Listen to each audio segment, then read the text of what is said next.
Hello students, आप सभी का स्वागत है हमारे यूट्यूब चैनल द प्रमाण स्टडी पर। हम पढ़ेंगे आज 15.3, ठीक है, प्रश्नावली 15.3 वृत्त की परिधि एवं क्षेत्रफल। तो इसका अपना सवाल है, एक त्रिज्या 8 सेंटीमीटर वाले एक वृत्त के अंतर्गत खींचे जा सकने वाले वर्ग का क्षेत्रफल ज्ञात कीजिए। तो देखो, ये परीक्षा की दृष्टि से वेरी इंपॉर्टेंट क्वेश्चन है। इसको आप बहुत अच्छी तरीके से बार बार अभ्यास करके इसको कर लें, ठीक है। तो देखो, अपना सवाल है, त्रिज्या 8 सेंटीमीटर वाला एक वृत्त है। ये आपका एक वृत्त है, ठीक है। इसके अंदर क्या है, एक वर्ग बना हुआ है। क्या बना हुआ है? वर्ग। यह आपका वर्ग बना दिया मैंने, ठीक है। और ये होता है इस वृत्त का केंद्र, जिसको अपन ने मान लिया O। क्या मान लिया? O मान लिया, ठीक है।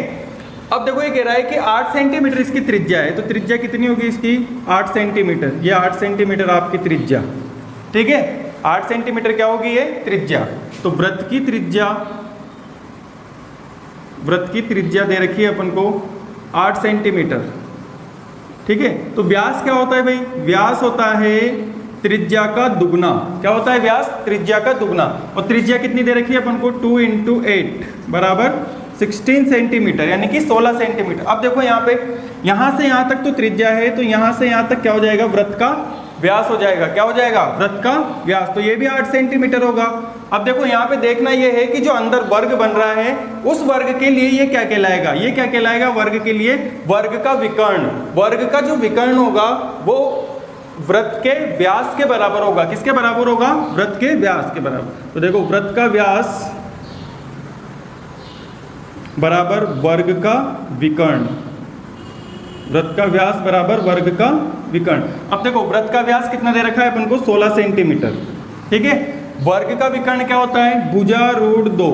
भुजा रूट 2 क्या होता है? वर्ग का विकर्ण भुजा रूट 2। अब देखो, अपन को भुजा निकालनी है, तो भुजा निकाल लेंगे सबसे पहले। तो भुजा हो जाएगी अपनी 16/√2 सेंटीमीटर। ये भुजा आ गई अपने पास, ठीक है। अब इसके बाद इसने बोला है कि अंतर्गत खींचे जा सकने वाले वर्ग का क्षेत्रफल ज्ञात कीजिए। वर्ग का क्षेत्रफल ज्ञात करना है। तो भुजा आ गई अपने पास, तो अपन क्या निकाल लेंगे अब? वर्ग का क्षेत्रफल, ठीक है। वर्ग का क्षेत्रफल होता है भुजा स्क्वायर। तो क्या हो जाएगा? 16/√2 का स्क्वायर। 16 का स्क्वायर कितना होता है? 256, ठीक है। और √2 का स्क्वायर 2, और 2 से कट जाएगा। 2 एकम 2, 2 दूनी 4, 2 अट्ठे 16 सेंटीमीटर स्क्वायर, ठीक है। स्क्वायर क्यों लगाया? क्योंकि अपन क्या निकाल रहे हैं यहाँ पे? क्षेत्रफल निकाल रहे हैं। तो अपना अगला सवाल है, ये डायग्राम दे रखा है अपन को, ठीक है। इसमें ये जो भाग है, ये वाला भाग, इसमें कलर हो रहा है। क्या हो रहा है? कलर। यानी कि ये वाला भाग छायांकित भाग भी कहलाता है। कौन सा भाग कहलाता है? छायांकित भाग, ठीक है। इस भाग का क्षेत्रफल निकालना है अपन को। क्या करना है? इस भाग का क्षेत्रफल निकालना है, ठीक है। तो देखो, सबसे पहले अपन क्या करेंगे, हाँ, एक चीज और है यहाँ पे। अर्धवृत्त में जो त्रिभुज बनता है, उसका जो कोण होता है वो 90 डिग्री होता है। कितना डिग्री होता है? 90 डिग्री। और 90 डिग्री के सामने वाली भुजा कौन सी है? AB। तो ये क्या कहलाएगी? आपका कर्ण। क्या कहलाएगा? कर्ण। तो कोण ACB बराबर 90 डिग्री, ठीक है। और अपन को निकालना है कर्ण, क्योंकि AC बराबर अपन को दे रखा है 6 सेंटीमीटर, BC बराबर अपन को दे रखा है 8 सेंटीमीटर। तो अपन को क्या निकालना है? AB। तो AB स्क्वायर, कर्ण का जो स्क्वायर होता है वो दोनों भुजाओं के वर्गों के योग के बराबर होता है, ठीक है। कर्ण का जो स्क्वायर किसके बराबर होता है? दोनों भुजाओं के वर्गों के योग के बराबर होता है। तो AB स्क्वायर बराबर हो जाएगा AC square plus BC square, ठीक है। तो AB बराबर AB स्क्वायर, ये हो जाएगा आपका 6 का स्क्वायर प्लस 8 का स्क्वायर, ठीक है। तो AB स्क्वायर, इधर से स्क्वायर हटेगा तो इधर क्या आ जाएगा? अंडर रूट आ जाएगा। क्या आ जाएगा इधर? Under root. और ये 6 का स्क्वायर प्लस 8 का स्क्वायर। 6 का स्क्वायर होता है 36, 8 का स्क्वायर होता है 64। दोनों को जोड़ेंगे तो कितना आ जाएगा अपने पास? 100। और अंडर रूट 100 का जो वर्ग होता है वो कितना होता है? 10 सेंटीमीटर। यानी कि AB अपने पास कितना आ गया? 10 सेंटीमीटर। अब इसने बोला है कि AB जो है वो वृत्त का व्यास है। क्या है ये? वृत्त का व्यास। तो व्यास है अगर ये, तो अपन को क्या निकालनी पड़ेगी? सबसे पहले इसकी त्रिज्या। तो त्रिज्या क्या हो जाएगी? 10/2, और ये इससे कट जाएगा 5 सेंटीमीटर। तो ये क्या आ गया अपने पास? 5 सेंटीमीटर इस वृत्त की त्रिज्या आ गई, ठीक है। अब देखो, अपन को क्या निकालना है? इस छायांकित भाग का क्षेत्रफल निकालना है। तो छायांकित भाग का क्षेत्रफल, छायांकित भाग का क्षेत्रफल। छायांकित भाग का क्षेत्रफल क्या हो जाएगा, वृत्त का क्षेत्रफल माइनस त्रिभुज ABC का क्षेत्रफल। क्यों ऐसा, देखो ये पूरा वृत्त है, इस पूरे वृत्त के क्षेत्रफल में से इस त्रिभुज के क्षेत्रफल को क्या कर दो, माइनस कर दो, तो अपने पास क्या आ जाएगा, जो ये छायांकित भाग है इसका क्षेत्रफल आ जाएगा।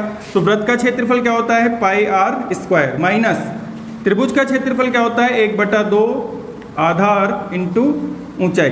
ठीक है, पाई आर स्क्वायर, पाई का मान 22/7 इंटू 5 का स्क्वायर माइनस 1/2, आधार कितना है 6 इंटू ऊंचाई कितनी है 8, ये 2 से कट जाएगा, 2 तिया 6।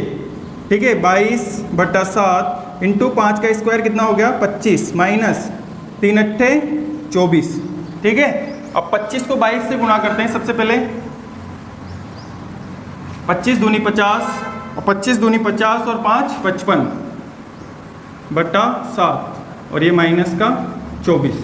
ठीक है, उसके बाद अपन क्या करेंगे, इसमें भाग देंगे किसका, 550 के अंदर भाग दे देते हैं किसका, 7 का। 7 7 49,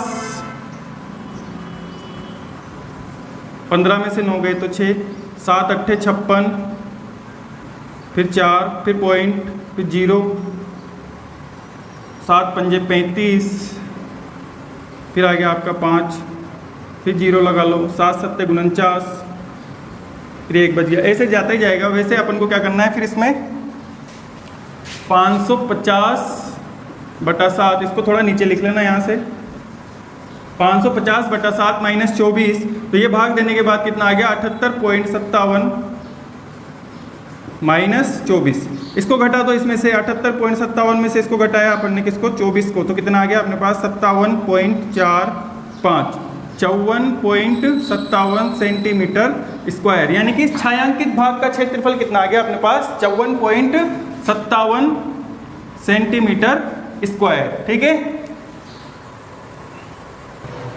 अपना अगला सवाल है, दी गई आकृति में अर्धवृत्त की त्रिज्या 7 सेंटीमीटर है, अर्धवृत्त में बने वृत्त का क्षेत्रफल ज्ञात कीजिए। ठीक है, देखो ये अर्धवृत्त बना हुआ है, अर्धवृत्त कैसा होता है, आधा चंद्रमा के जैसा। ठीक है, इसके अंदर एक पूरा वृत्त बना हुआ है छोटा। ठीक है, और अर्धवृत्त की त्रिज्या जो दे रखी है अपन को, अर्धवृत्त की त्रिज्या ये दे रखी है अपन को 7 सेंटीमीटर। ठीक है, अब देखो ये जो त्रिज्या है यहाँ से यहाँ तक, और ये वाला भाग और ये वाला भाग, ये क्या कहलाएगा, एक वृत्त का चतुर्थांश कहलाता है। क्या कहलाता है, ये वृत्त का चतुर्थांश। अगर यहाँ से यहाँ तक की त्रिज्या 7 सेंटीमीटर है तो ये वाला भाग भी कितना होगा, 7 सेंटीमीटर। ठीक है, कितना होगा 7 सेंटीमीटर।